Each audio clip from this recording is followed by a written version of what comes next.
एक गांव में दयालु नाम का लकहाड़ा रहता था। वह बहुत ही गरीब था। वह जंगल की लकड़ियों को काटकर बाजार में बेचता और उससे जो भी पैसे मिलते थे वह खुशी खुशी गुजारा करता था। एक दिन दयालु लकहाड़ा हमेशा की तरह जंगल की लकड़ियों को काटकर बाजार में बेच रहा था। लकड़ियां ले लो। लेकिन उस दिन उसका पूरा दिन ऐसे ही बैठे बैठे बीत गया और उसका एक भी लकड़ी नहीं बिका। तो दयालु उस दिन बहुत ही ज्यादा दुखी हो जाता है और अपने मन को संभालते हुए बोलता है, शायद आज बाजार में ग्राहक नहीं आए होंगे, इसीलिए मेरी लकड़ी नहीं बिकी। कोई बात नहीं, अगले दिन बिक जाएंगे। वह इतना कहते हुए अपने घर की ओर चला जाता है और अगले दिन फिर लकड़ियों को लेकर बाजार में बेचने लग जाता है।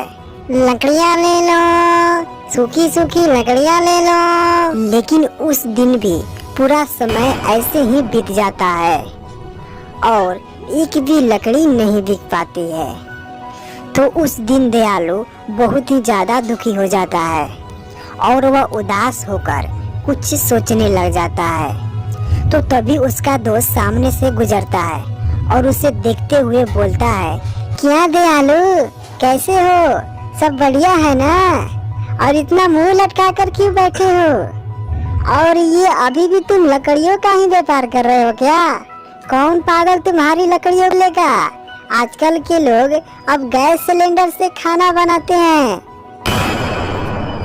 तो तुम्हारी लकड़ियों को कौन लेगा?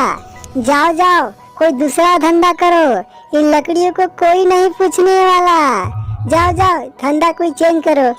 पागल कहीं का, अभी भी लकड़ियां बेच रहा है, गैस का जमाना आ गया है।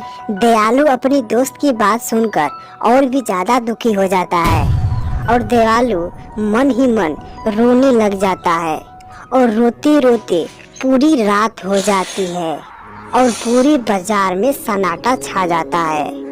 और फिर भी दयालु रोना नहीं छोड़ता है और भी ज्यादा जोर जोर से रोने लग जाता है।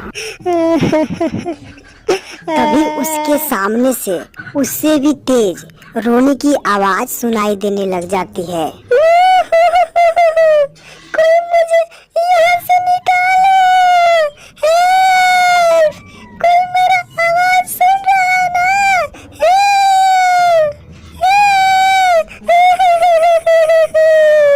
रोने की आवाज सुनकर दयालु चुप हो जाता है और देखता है कि ये आवाज तो कुएं से आ रही होती है। तो दयालु उस कुएं के पास जाने लग जाता है। कुएं के पास पहुंचने के बाद जब दयालु कुएं के अंदर झांकता है तो वो देखकर सन्न रह जाता है, क्योंकि वो रोने की आवाज कोई मामूली इंसान की नहीं थी, बल्कि वो रोने की आवाज एक भूत की थी, जो जोर जोर से चिल्ला चिल्ला कर अपनी मदद के लिए रो रहा था। दयालु भैया, दयालु भैया, मुझे इस कुएं से निकाल दो, प्लीज निकाल दो ना।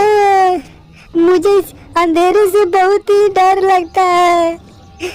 इस गंदे पानी से मेरा दम बहुत ही घुटता है। मैं रोज इस कुएं से चिल्लाता हूँ, लेकिन मेरा कोई मदद नहीं करने आता है। लेकिन तुम बहुत ही नेक दिल के लगते हो। दयालु, मुझे इस नर्क के कुएं से बाहर निकाल दो ना, प्लीज। मैं तुम्हारा कभी भी आसान नहीं बोलूँगा, तो निकाल दो ना।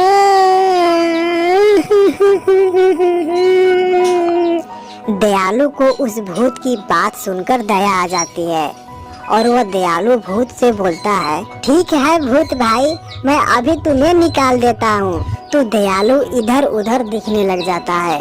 तभी उसका नजर एक रस्सी के बंडल पर पड़ती है। तो दयालु उस रस्सी को उठाकर कुएं में फेंक देता है और बोलता है, भूत भाई, इस रस्सी को पकड़कर बाहर आ जाओ।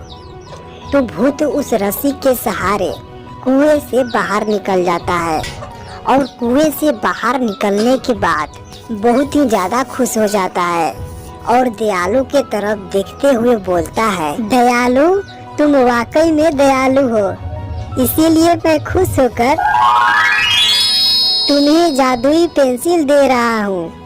ये कोई मामूली पेंसिल नहीं है। तुम इस पेंसिल से जो भी चित्र बनाओगे वो हकीकत में बदल जाएगी। इस पेंसिल से तुम अपने सभी जरूरतों को पूरा कर सकते हो। ये लो। दयालु उस पेंसिल को देखकर बहुत ही ज्यादा खुश हो जाता है और दयालु भूत से बोलता है, धन्यवाद भूत भाई।